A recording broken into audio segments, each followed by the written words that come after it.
morning and welcome to Morning Movie News. Now, over the weekend, of course, it was New York Comic-Con, and I got a lot of requests from you to talk about one story in particular, and that's this rumor of a real-life Marvel Civil War that's brewing, and one of the first casualties just might be that Inhumans movie. Now, I'm definitely covering that, but it's actually getting its own standalone episode later today over on the main Beyond the Trailer channel, so keep an eye out for that. And today on Morning Movie News, we're going to discuss two other interesting stories to come out of New York Comic-Con, and then one story from last week that we didn't get to touch upon. And of course, the viewer question. All right, so let's start out with those two New York Comic-Con stories, and my first one is yet again something that didn't officially happen at New York Comic-Con. New York Comic-Con had some really fascinating developments, but they almost all took place outside of the convention norms, which I thought was very interesting. And this one comes from actually Jared Leto, and it's a tweet that he put out last night and that I retweeted because I think it's not only brilliant and fun, but I think it speaks to something you're going to see developing over the next pick up speed. They've been starting a little bit so far, but something that's going to become a very big part of the public consciousness as we get closer to the Suicide Squad movie. So what am I talking about? Well, here's the tweet. This is a photo tweeted out last night by Jared Leto, and it's of a fan at New York Comic-Con cosplaying as Jared Leto's version of the Joker. And he's standing next to a man in a big baboon mask, as you can see. And Jared Leto tweeted out this photo along with the line, "He had no idea," smiley face, hashtag New York Comic-Con.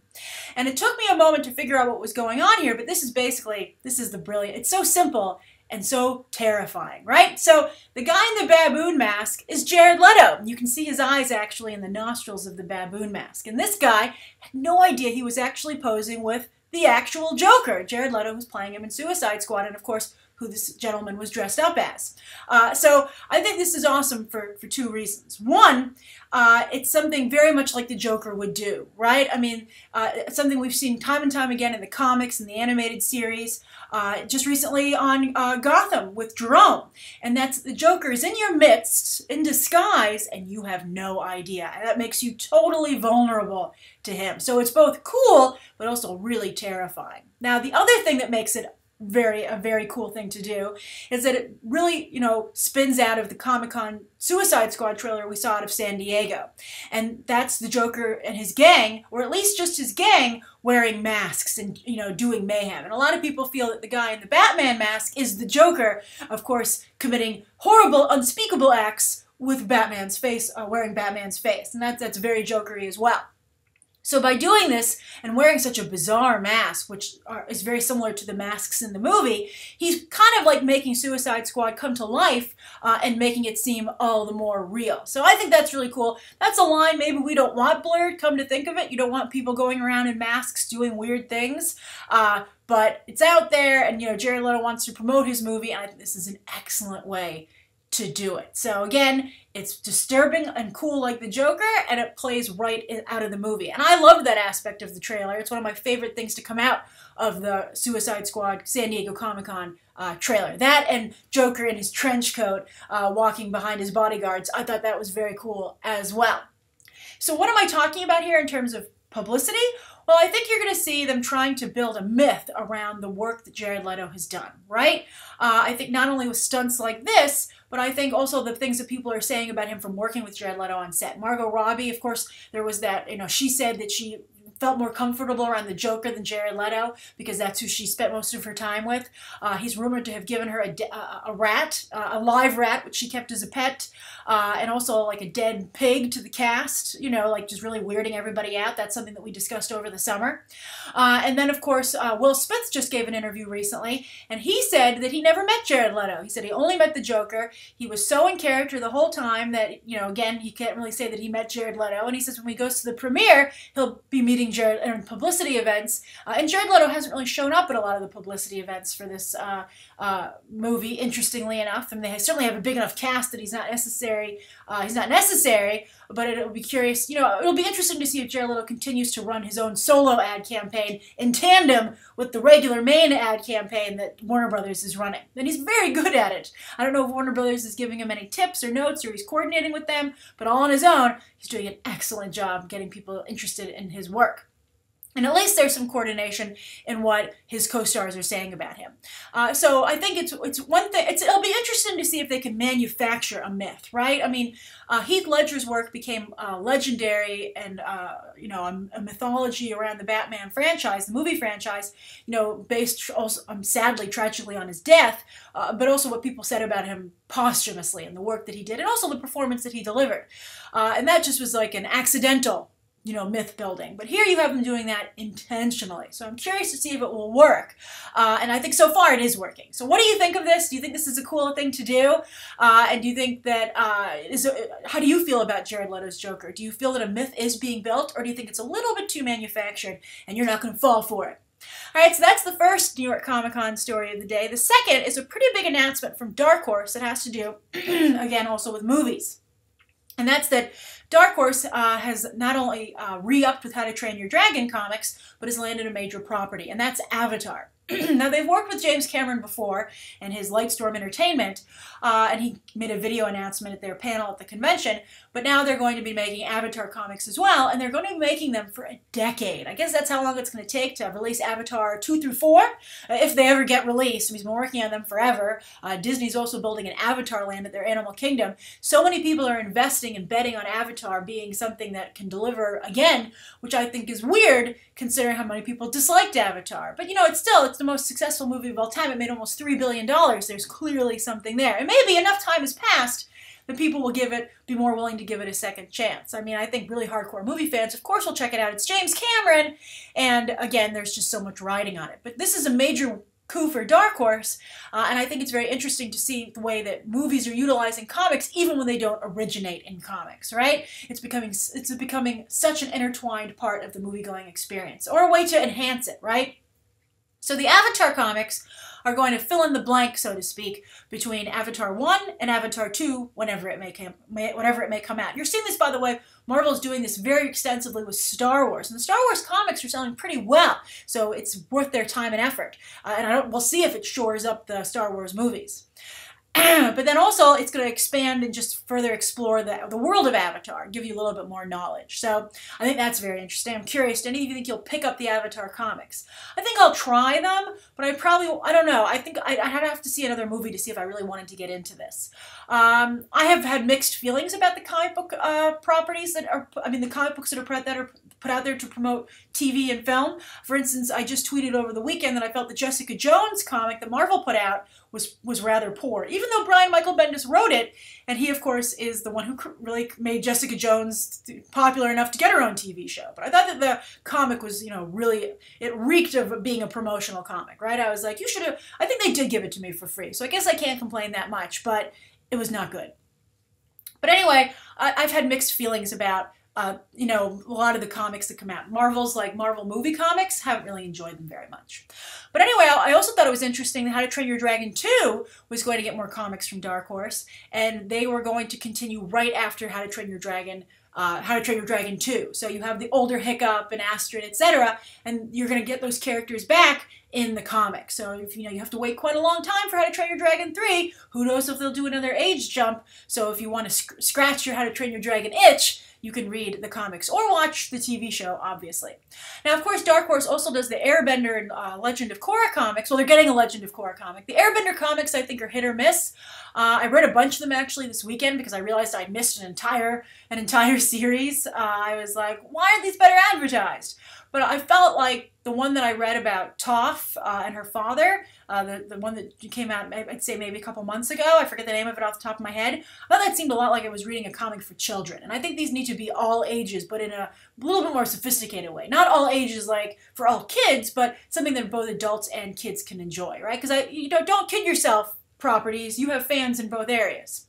And then also, though, I'm interested to see what happens with the Legend of Korra comic, because while that show isn't coming back, her adventures are obviously going to continue in comic form, and there were a lot of people who wanted to see the Kasami relationship, Korrasami, I think that was the term for it, Korrasami, Korra and Asami, their lesbian romance, which had developed at the very end of the show and had finally been made canon, and then people were like, no, we don't get to see it. I mean, they did like an illustration, a poster print that was very popular, so I imagine a lot of people will be interested in the comics, at least when they're first published. But I'm curious, What do you think? Do you think Dark Horse has some good properties here? Avatar, How to Train Your Dragon, and Avatar Airbender. It's funny they're at the same place, actually, when you think about it. And then also, does this enhance your movie-going experience? Do you like these comics? Do you think that it's a good thing for these properties to do? Or do you think, they're just wasting their time? All right, so those are the 2 New York Comic Con stories I wanted to cover. Then I wanted to talk about F. Gary Gray officially signing on to direct Furious 8. That is a huge deal, Fast and Furious 8. Vin Diesel's very excited about it. And that movie is set for April 17th, 2017. F. Gary Gray, as some of you pointed out, did The Italian Job, a racing movie. He just, of course, came straight out of Compton. I think he's a really good choice. When we discussed this last week, there are 3 choices. I said this is who I would pick. And I think that it's a really great career move for F. Gary Gray. I think it's going to definitely take him to the next level. But what I think, he's probably not going to be able to do the Black Panther movie, although it's so far ahead now, and well, it's 2018, but he could maybe do it. He could maybe do both. But we'll see what happens with Black Panther. That is very far, I think, at this point from choosing a director. Maybe not very far, but a couple of months. They said they want the script first, and it's going to be hard for them to pick the right director. But I think that Vin Diesel has picked the right director for Furious 8, and we were so scared it was going to be Vin Diesel. He was going to pick himself, but instead it's F. Gary Gray. Now, the last thing I want to touch on with the story, though, and I think what's really the most interesting thing about it, is that the Fast and Furious franchise, of course, is one of the most diverse in Hollywood, and it's really benefited the box office because of that. But I think now it deserves credit for being a really diverse franchise behind the camera as well. I mean, Justin Lin directed several of the movies before handing them over for Furious 7, the franchise over to James Wan for Furious 7, another Asian director. James Wan did amazing stuff with it, really took his career to an even higher place. He was already really hot off of his horror films. And now you have F. Gary Gray, a black director, taking on the franchise. And I think it's really exemplary. You know, a lot of times we talk about movies only having diversity in front of the camera. That's a complaint people are starting to wage at Star Wars. And I think it's great that Fast and Furious, for all the people like to make fun of it, is very progressive in front of and behind the camera, and I think really reflects what people want to see in entertainment, popular entertainment right now. I think that's one of the reasons it's so successful, which is interesting because in the opposite direction, a lot of people are talking about how whitewashing movies just isn't successful anymore, especially with Pan flopping over the weekend, Exodus, Aloha, Stonewall, a number of you tweeted a MovieWeb editorial to me talking about that, and I think that the Fast and Furious franchise is on top of that. And, it's going to be curious to see how long, I think Fast and Furious has encouraged other franchises to be more diverse in front of the camera, so maybe it will encourage other franchises to be more diverse behind the camera. All right, so those are the 3 stories for the day, and I have a viewer question from Spencer Rogers. And Spencer says, it's a comic booky question, so I thought it fit with today's episode. And Spencer says, question, Grace, what if the Bleeding Cool, what they're saying about it, the Inhumans movie, is true? Do you think Marvel will work with Fox on an X-Men TV show for the movie rights to Fantastic Four? So basically, Spencer is asking if the Inhumans movie isn't going to happen, maybe that'll make Marvel be a little more open to working on an X-Men property because, they wanted to replace X-Men with the Inhumans, and maybe they'll trade that for a Fantastic Four film rights, etc., etc. I don't think so. I think that, first of all, you have to remember, I'm sorry to say this, Spencer, that the Fox TV show is something that Isaac Perlmutter has to greenlight. And Kevin Feige now is in charge of the movies, and he's made it very clear he doesn't want Isaac Perlmutter meddling in his business. So Isaac Perlmutter certainly isn't going to do anything that hands a great property, or a potentially great property, over to Marvel movies, right? I mean, he's done caring about the movies because, he's been told not to, and he certainly isn't going to help Kevin Feige succeed without him. So I don't think that they're going to work. I think that also, because Isaac Perlmutter now only has television, he is going to double down on those properties, and he's going to become more competitive and aggressive against his competition. So he certainly now is not going to want an X-Men TV show to compete with him because he really needs to succeed in this area not only because to prove why he should be a part of Marvel in general, that he's valuable, but also to show that Kevin Feige made a mistake getting rid of him. So I think that the hope of Marvel Television playing ball with anyone is kind of dead. So I do not think you're going to see an X-Men TV show. I think that's very unlikely. I think that Fox also, by the way, I think that the likelihood of Fox giving the Fantastic Four rights up is like maybe like almost as close to zero as possible without being zero. And that's because never say never. But I think Fox is really bitter with the way things went down with that movie and the fan reaction and almost the fan assassination of it.